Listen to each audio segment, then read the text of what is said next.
லக்னாதிபதி போய் 6, 8, 12ல மறைஞ்சிருச்சுன்னா நமக்கு நல்ல பலனை தருமா இல்ல தீய பலனை தருமா அப்படிங்கிற கேள்விக்குறி எல்லாரும் மனசுலயும் இருக்குமா இல்லையா? என்னங்க இருக்கா இல்லையா? எல்லோருக்கும் ஒரு பயம் இருக்கு இல்லையா? ஐயோ நமக்கு லக்னாதிபதி போய் 6, 8, 12ல மறைஞ்சிட்டாரு, நம்மளோட செயல்கள் எல்லாம் வெற்றி ஆகுமா, நமக்கு ஒரு பேரும் புகழும் கிடைக்குமா, நம்ம பணக்கார ஆகுமா, கோடீஸ்வரர் ஆகுமா, நம்ம தொழில ஜெயிப்போமா, இப்படி ஏகப்பட்ட நிறைய கேள்விகள் இருக்கு இல்லையா? இதற்கெல்லாம் ஒரு தீர்வு. அதாவது லக்னாதிபதி 6, 8, 12ல மறைஞ்சா நம்ம ஜெயிக்கிறதுக்கு என்ன மாதிரி பண்ணணும், எந்த செயல்களை செய்யக்கூடாது அப்படிங்கறதான். இப்ப உதாரணத்துக்கு மேச லக்னம், ஓகேங்களா? இந்த மேச லக்னத்துக்கு லக்னாதிபதி எத்தனைக்குரியவரா வருவாரு? எத்தனைக்குரியவரா வருவாருங்க? 1, 8. நீங்க இங்கெல்லாம் கேன்சர் கண்ணா அங்கதான் கேட்டுட்டு இருக்கேன், அவங்க மட்டும்தான் சொல்லணும். ஆமா, ஏன்னா நான் செஞ்ச விஷயத்த மத்தவங்க செய்யக்கூடாது இல்ல, அதனால.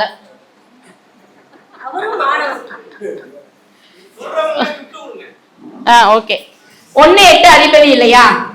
சரிங்க, இவர் போய் 6ஆம் இடத்துல மறைஞ்சிடுறாரு, ஓகேங்களா? 8ஆம் அதிபதி போய் 6ஆம் இடத்துல மறைஞ்சிடுறாரு. 6ஆம் இடம் மேசத்துக்கு எந்த வீடுங்க? கன்னி வீடு இல்லையா? அங்க கன்னியோட அதிபதி யாருங்க? புதன். செவ்வாய்க்கு அவர் யாருங்க? பகை, ஓகேங்களா? அப்ப இந்த இடத்துல நம்ம எந்த விஷயத்துல கவனமா இருக்கணும் அப்படிங்கறத பார்க்கணும். 6ஆம் இடம், ஓகேவா? அப்ப வேலைக்காரர்களிடம் இவர்கள் மிகவும் எச்சரிக்கையாக இருக்க வேண்டும். ஏன்னா செவ்வாயை விட புதன் புத்திசாலி, ஓகேங்களா? புதன் அறிவாளி. செவ்வாய்க்கு வேகம் மட்டும்தான் இருக்கும், புதனுக்குடைய விவேகம் இருக்காது. நம்ம நிறைய விஷயம் கேள்விப்பட்டிருப்போம் இல்லையா? நாங்க வேலை செஞ்ச இடத்துல பணத்தை தூக்கிட்டு போயிட்டாங்க, கள்ளக்கணக்கு எழுதிட்டாங்க, இப்படி எல்லாம் நிறைய கேள்விப்படுறோம் இல்லையா? இது எல்லாமே பொதுவா மேச லக்னக்காரங்களுக்கும் மேசராசிகளுக்கும் இந்த மாதிரி அமைப்பு இருக்கும். இவர்கள் அதாவது வேலைக்காரர்கள் விஷயத்துல ரொம்ப கவனமா எச்சரிக்கையா இருக்கணும். இவர்கள் தான் இந்த வேலைக்காரங்கிட்ட ஏமாறதுல இவங்களுக்கு தான் நடக்கும், ஓகேங்களா? அப்ப இவர்கள் எந்த மாதிரி விஷயத்துல எச்சரிக்கையா இருக்கணும்னு நான் சொல்லிடுறேன். அடுத்து பாத்தீங்கன்னா செவ்வாய் 8ஆம் இடத்துல போய் விருச்சிகத்துல போய் உட்கார்ந்துருதுங்க, ஓகேங்களா? அப்ப இந்த 1க்கும் 8க்கும் உடையவர் 8ஆம் இடத்துல காலபுருஷனுக்கு 8லயும் போய் உட்கார்ந்துட்டு இருக்காரு, ஓகேங்களா? அப்ப இவங்க என்ன மாதிரி விஷயம் பண்ணணும் அப்படின்னா, இவங்க கண்டிப்பா நீங்க எழுதி வச்சுக்கலாங்க, அந்நியரால இவங்க வாழ்க்கையில ஒரு தடவையாவது மிகப்பெரிய பிரச்சனையை சந்திப்பார்கள். அப்ப ஒரு தேர்ட் பர்சன் நம்மளுடைய வாழ்க்கையில என்டர் ஆகும் போது இவர்கள் மிகவும் கவனமாக எச்சரிக்கையுடன் இருக்க வேண்டும், ஓகேங்களா? அதாவது தேர்ட் பர்சன்னால இவர்களுக்கு கண்டிப்பா பிரச்சனை வரும். ஒரு ஜாமீன் போடுறதோ, ஒரு கடன் பிரச்சனையோ, ஒரு எந்த பிரச்சனைனாலும் தேர்ட் பர்சன்னால இவர்களுக்கு வரும், ரொம்ப கவனமா இருக்கணும். இவர்கள் என்ன மாதிரி ப்ரிகாஷன் எடுத்துக்கணும் அப்படின்னு பாத்தீங்கன்னா, இவர்கள் லைஃப் இன்சூரன்ஸ் இந்த மாதிரி எடுத்துக்கிறது, இந்த மாதிரி வண்டி வாகனத்துல டிராவல் பண்ணும்போது ரொம்ப கவனமா பண்றது, இந்த மாதிரி ப்ரிகாஷன்ஸ் எல்லாம் எடுத்துக்கிறது ரொம்ப நல்லதுங்க. அடுத்து பாத்தீங்கன்னா இந்த மேச லக்னத்துக்கு 12 எந்த வீடுங்க? குருவோட வீடுங்களா? ஓகே, குரு இங்க செவ்வாய்க்கு என்ன வராருங்க? நட்பா இருக்காரு. அங்க என்ன உச்சமாகுதுங்க கிரகம்? சுக்கிரன். சுக்கிரன் எத்தனை குடையவர்? 2, 7 குடையவர் உச்சமாகறாரா? இவர் ரொம்ப ஜாய்ஃபுல் மேனா இருப்பாரு, ரொம்ப ஜாலியா என்ஜாய்ஃபுல் லைஃப், ரொம்ப லைஃபை என்ஜாய் பண்ணி இருப்பாரு. இவருக்கு லக்னாதிபதி போய் 12ல மறைஞ்சிருச்சுன்னு ஏதாவது தீய பலன் இருக்குமா? இருக்கவே இருக்காது. ரொம்ப சூப்பரா சுகபோக வாசியா இருக்கக்கூடிய அமைப்பு இவருக்கு இருக்கும். வெளிநாடு தொடர்புடைய தொழில் இந்த மாதிரி அமையக்கூடிய அமைப்பு இவருக்கு. 12ஆம் இடத்துல லக்னாதிபதி மறைஞ்சிருக்கு அப்படிங்கிற ஒரு ஃபீலே இல்லாம இவர் ரொம்ப லக்ஸுரியான லைஃபை வாழக்கூடிய அமைப்புள்ளவரா இருப்பாரு, ஓகேங்களா?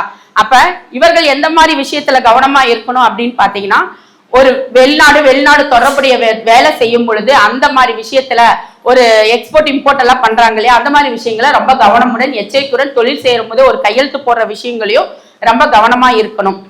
அந்த மாதிரி விஷயங்களை எச்சரிக்கையா இருந்துட்டாங்கன்னா இவர்களுக்கு எந்த விதமான பிரச்சனையும் இருக்காது, ஓகேங்களா? அடுத்து ரிஷபம். இந்த ரிஷபத்துக்கு எடுத்துக்கலாங்க, அதாவது மேசத்துக்கு விருச்சிகத்துக்கு ரிஷபத்துக்கு துலாமுக்கும் 6, 8ஆவே லக்னாதிபதியா வருவார் இல்லைங்களா? அப்ப இவங்களுக்கு பாத்தீங்கன்னா ரிஷபத்துக்கு எடுத்துக்கிட்டீங்கன்னா 6ஆம் அதிபதியே லக்னாதிபதியா வராரு, ஓகேங்களா? இந்த 6ஆம் அதிபதி போய் எங்க போய் நீசம் அடைகிறாருங்க? 12ல நீசம் அடைகிறாரு.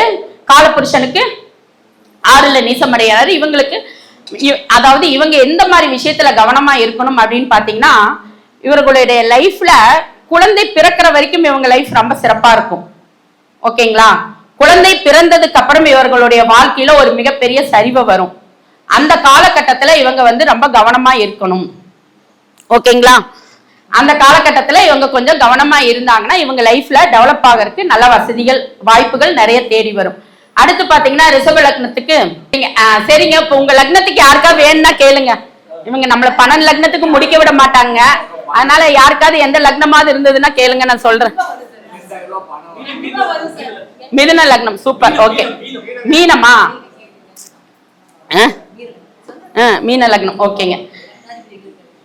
அதுல நான் தான் சொல்லணும், அவரெல்லாம் சொல்ல. சரி, ஓகேங்க. மீன லக்னத்துக்கு எப்படி இருக்கு? 6, 8, அதாவது குரு போய் 6ஆம் இடத்துலயோ 8ஆம் இடத்துலயோ 12ஆம் இடத்துலயோ மறைஞ்சதுன்னா எப்படி இருக்கும் அப்படிங்கறத நம்ம பாத்துக்கலாம். ஓகேங்களா? இப்ப லக்னாதிபதி போய் 6ஆம் இடத்துல மறையறாரு, சிம்மத்துல போய் மறையறாருன்னு வச்சுக்கோங்க. ஓகேங்களா? அங்க காலபுருஷனுக்கு 5ஆம் வீடு. ஓகேங்களா? அப்ப உங்களுக்கு கனெக்டிவிட்டி 1, 6, 5 கனெக்ட் ஆகுது. அப்ப உங்களுக்கு பூர்வீக சொத்துக்கள்ல சில பிரச்சனைகள், உறவுகளால சில சங்கடங்கள், பூர்வீக சொத்துக்களை அதாவது பூர்வீக சொத்தை வச்சு கடன் வாங்குறது, இந்த மாதிரி பிரச்சனைகள்லாம் உங்களுக்கு வரக்கு வாய்ப்புகள் இருக்கு. அந்த மாதிரி விஷயங்களை நீங்க ரொம்ப கவனமுடன் எச்சரிக்கையா இருக்கணும். இல்லைன்னா நீங்க வந்து பெரிய கடன், அதாவது அந்த சொத்துக்கள் வந்து கடனா ஆகிறதுக்கு உண்டான வாய்ப்புகள் இருக்கு. ஓகேங்களா? ஓகேங்களா? கரெக்டுங்களா? சரிங்க. அடுத்து பாத்தீங்கன்னா இந்த மீன லக்னம் லக்னாதிபதி போய் 8ல போய் உட்கார்ந்துருக்காருன்னு வச்சுக்கோங்க. ஓகேங்களா? 8ஆம் இடம் சுக்கிரனோட இடம் இல்லைங்களா? அப்ப அங்க போய் உட்கார்ந்துருக்காரு. அப்ப உங்களுக்கு மனைவி வந்த பிறகு மனைவியின் மூலம் சில பிரச்சனைகள், அதாவது கணவனோ மனைவியோ யாரா இருந்தாலும் சரி, மனைவியோ கணவன் மூலமோ சில பிரச்சனைகள், மன சங்கடங்கள், திருமணத்திற்கு பிறகு வாய்ப்புகள் இருக்கு. கோர்ட்டு கேஸு வம்பு வழக்கு இருக்கும். இந்த மாதிரி விஷயங்கள்ல வந்து அதாவது கருத்து வேறுபாடுகள், பிரிவுகள் இந்த மாதிரி எல்லாம் இருக்கிறதுக்கு வாய்ப்புகள் இருக்கு. அந்த மாதிரி விஷயங்களை ரொம்ப கவனமா இருக்கணும். நான் ஜஸ்ட் ஒரு 2 பாயிண்ட் மட்டும் சொல்லிட்டு போறேன். அடுத்து பாத்தீங்கன்னா 12. ஓகேங்களா? மீன லக்னத்துக்கு 12ஆம் இடம் என்னதுங்க? கும்பம் இல்லையா? இப்ப கும்பத்துல சனி இருக்கிறப்ப உங்களுக்கு எந்த அதாவது லக்னாதிபதி கும்ப வீட்டுல லக்னாதிபதி குரு இருக்கிறப்ப உங்களுக்கு என்ன மாதிரி பிரச்சனைகள் இருக்கும் அப்படின்னு பாத்தீங்கன்னா, அது காலபுருஷனுக்கு 11. இவர்கள் வந்து நட்புகள் விஷயத்துல, உறவுகள் விஷயத்துல ரொம்ப கவனமா இருக்கணும். இல்லைன்னா சில பிரச்சனைகள், பெண்களால் சில பிரச்சனைகளும் நட்புகளால் சில அவமானங்களையும் சந்திக்க நேரிடும். அந்த மாதிரி விஷயங்களை இவங்க வந்து கவனமா இருக்கணும். ஓகேங்களா? வேற ஏதாவது லக்னத்துக்கு வேணுங்களா?